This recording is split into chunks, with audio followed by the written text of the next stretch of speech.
जय हिंद साथियों, आज हम लोग बिहार पुलिस की नई वैकेंसी जो आई है उसके बारे में चर्चा करेंगे और देखते हैं कब से फॉर्म भरा रहा है, कैसे फॉर्म भरा रहा है, क्या क्या डॉक्यूमेंट्स लग रहे हैं। सबसे पहले हमें अपने क्रोम ब्राउज़र में चले जाना है। आप किसी भी ब्राउज़र में जा सकते हो। तो उसके बाद ब्राउज़र में जाने के बाद आपको सर्च करना है सरकारी रिजल्ट इस तरीके से, और जो सबसे पहला लिंक जो आएगा हमें उस पर क्लिक करना है। उस पर क्लिक करने के बाद जैसा कि आप देख सकते हैं यहाँ पर लेटेस्ट जॉब्स का एक सेक्शन आ रहा होगा। ये इसमें हम नीचे इस तरीके से आते जाएंगे। यहाँ पे हमें CSBC Bihar police constable online form ये देखिएगा। इस बार जो भर्ती आई है 19,838 पदों के लिए आई है, सिपाही के लिए, बिहार पुलिस कांस्टेबल के लिए। और जो फॉर्म जो भराने की जो तिथि है वो 18 मार्च 2025 से फॉर्म भराना यानी कि शुरू हो चुका है, और जो लास्ट डेट है वो 18 अप्रैल 2025 है। ध्यान दीजिएगा, लास्ट डेट का बिल्कुल भी इंतज़ार नहीं कीजिएगा, क्योंकि लास्ट में सर्वर डाउन हो जाता है, बहुत से बच्चे फिर लास्ट में प्रॉब्लम फेस करते हैं। एप्लीकेशन फ़ी की बात करें तो अगर आप जनरल, OBC, EWS या किसी अन्य राज्य के हैं तो आपको 675 रुपये लगेंगे। वहीं अगर आप SC ST या अगर आप महिला कैंडिडेट हैं तो आपको 180 रुपये लगेंगे मात्र। अगर हम बात करें एज लिमिट की तो मिनिमम एज है 18 ईयर्स और मैक्सिमम एज है 25 ईयर्स। साथ ही साथ अगर वैकेंसी की बात करें तो इस बार जो है दोस्तों 19,838 पदों पर वैकेंसी आई है। जैसे कि हम सब जानते हैं चुनावी वर्ष है तो सरकार ज़्यादा से ज़्यादा वैकेंसी निकाल रही है और इसे चुनाव से पहले किसी भी हाल में पूरा कर लेना है। तो 19,838 पदों पर बहाली है, और जो एजुकेशन क्वालिफिकेशन है वो सिर्फ 10+2 यानी कि इंटरमीडिएट। ध्यान देने वाली बात यह है कि इस बार नए बच्चों को भी मौका मिलेगा जो इस बार 12th का जिनका रिजल्ट आ जाएगा, यदि मार्च से पहले आ जाता है तो। अब ये जो 19,838 पद जो है इसमें कैटेगरी वाइज जो ब्रेकडाउन है, इसमें जनरल का 7,995 सीट है, EWS के लिए 1983, BC के लिए 2,381, इस प्रकार है। और अगर फिज़िकल एलिजिबिलिटी की बात करें तो हाइट जो है वो पुरुषों के लिए, अगर आप जनरल या BC का उम्मीदवार हैं तो आपको 165 सेंटीमीटर चाहिए। वहीं अगर आप मेल में EBC या SC या ST कैंडिडेट है तो 160 सेंटीमीटर लग चाहिए। वहीं अगर फीमेल्स की बात करें तो अभी 155 सेंटीमीटर चाहिए। हालांकि इस पर अभी चर्चा चल रहा है कि ये हाइट जो है इसे 152 सेंटीमीटर करना चाहिए, और कुछ लोग जो हैं इस विषय को उठाने वाले भी बहुत जल्द, देखते हैं क्या होता है। बट अभी के लिए फ़िलहाल 155 सेंटीमीटर ही चाहिए। चेस्ट की बात करें तो मेल के लिए चेस्ट जो है वो 81 to 86 सेंटीमीटर होना चाहिए, जनरल, BC, EBC के लिए।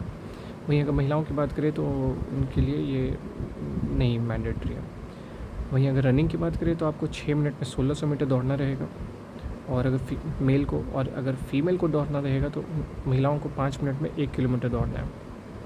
आप जितने कम समय में दौड़िएगा उतना ही ज़्यादा आपको मार्क्स मिलेगा और मेरिट में आने की संभावनाएं और बढ़ेंगी। गोला फेंक की बात करें तो 16 पाउंड का जो गोला है वो 17 फीट कम से कम फेंकना है। ध्यान देने वाली बात है, कम से कम। आप ये नहीं सोचिए कि सिर्फ 17 फीट आप फेंक देंगे और आप मेरिट लिस्ट में आ जाएंगे, ऐसा बिल्कुल भी नहीं है। वहीं अगर महिलाओं की बात करें तो महिलाओं को 12 पाउंड का गोला जो है वो फेंकना है, 13 फीट। और हाई जंप की बात करें तो पुरुषों के लिए 4 फीट है और महिलाओं के लिए 3 फीट है।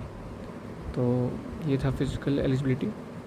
18 मार्च से फॉर्म भराना शुरू हो चुका है जैसे कि आप जानते हैं, और 18 अप्रैल, ध्यान दीजिएगा कि आप लोग किसी भी डॉक्यूमेंट जो है 18 अप्रैल से पहले हर हाल में आप लोग जो है वो डॉक्यूमेंट जो है वो बनवा लीजिएगा, क्योंकि इस बार आयोग जो है बिल्कुल भी नहीं सुनेंगे।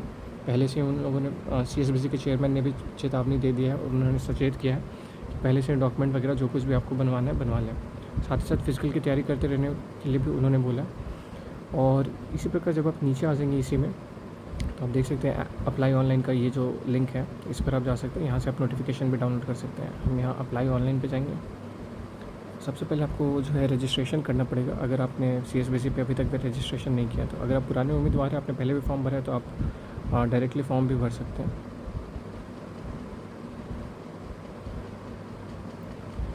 फिर भी आई गेस रजिस्ट्रेशन तो करना ही पड़ेगा। तो रजिस्ट्रेशन में जब आप जाइएगा यहाँ पे आप अपनी भाषा पसंद कर सकते हैं, कौन सी भाषा में आप इंस्ट्रक्शन जो है वो देखना, ये निर्देश जो है वो पढ़ना चाहेंगे। तो हम इसे इंग्लिश कर लेते हैं। ईमेल ID वगैरह, मोबाइल नंबर, डोमिसाइल वगैरह ज़रूरी रहेगा अगर आप किसी भी प्रकार का बेनिफिट लेना चाह रहे हैं तो। और ये कुछ एज को लेकर के है। अगर आप अदर स्टेट के मेल हो या फीमेल हो तो आपके लिए फ़ीस जो है वो 675 रुपये लगेगा एप्लीकेशन फ़ी। वहीं अगर आप बिहार के निवासी हैं तो आपको मेल में वही 675, अगर आप SC/ST हैं तो 180 रुपये। महिलाओं की बात करें तो बिहार की यदि आप डोमिसाइल हैं, आप बिहार की रहने वाली हैं, तो महिलाओं के लिए मात्र 180 रुपये लगेंगे। इस प्रकार आपको यहाँ पे डिक्लेरेशन पर टिक कर देना है और proceed to registration and payment पे जाना है। यहाँ पे फिर आपको अपना जो है वो नाम लिखना रहेगा। इसमें जाकर के आप अपना पहला नाम लिखेंगे, फिर सरनेम में आप अपना लास्ट नेम लिखेंगे, नेशनैलिटी सेलेक्ट करेंगे आप, मोबाइल नंबर और ईमेल आईडी। ध्यान रखिए जो भी आप मोबाइल नंबर और ईमेल आईडी दें वो ऑन रहे, क्योंकि आपको जो भी ज़रूरी इन्फॉर्मेशन है, एडमिट कार्ड हो गया, सब कुछ आपको इसी पर आएगा। देखिए डोमिसाइल के लिए आप यस कर देंगे अगर आप बिहार के निवासी हैं। जेंडर आप सिलेक्ट कर लेंगे। एप्लीकेशन रिजर्वेशन कैटेगरी में अगर आप आते हैं तो वो आप चूज़ कर लेंगे जिस भी कैटेगरी में आप आते हैं। डेट ऑफ बर्थ है, और ये होम गार्ड में क्या पहले से हैं बिहार में तो इसे आप नो कर देंगे। यदि आप होम गार्ड जॉब में नहीं है तो फिर आप यहाँ से प्रोसीड कर देंगे।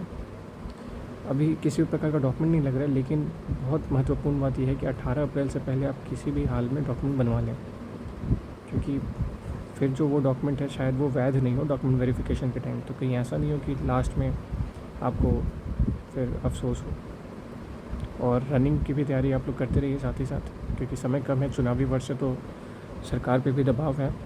और जो अगर एग्ज़ाम डेट की बात करें तो डेट जो है उसका नोटिफिकेशन जो है वो बाहर आ चुका है। तो एग्ज़ाम डेट जो है हमारा वो जो है वो 13 जुलाई है। इस बार संडे सिर्फ नहीं है एग्ज़ाम, 13 के बाद 16 भी है, 16 जुलाई को भी। इस तरीके से टोटल जो है वो 8 शिफ्ट में एग्ज़ाम होना है।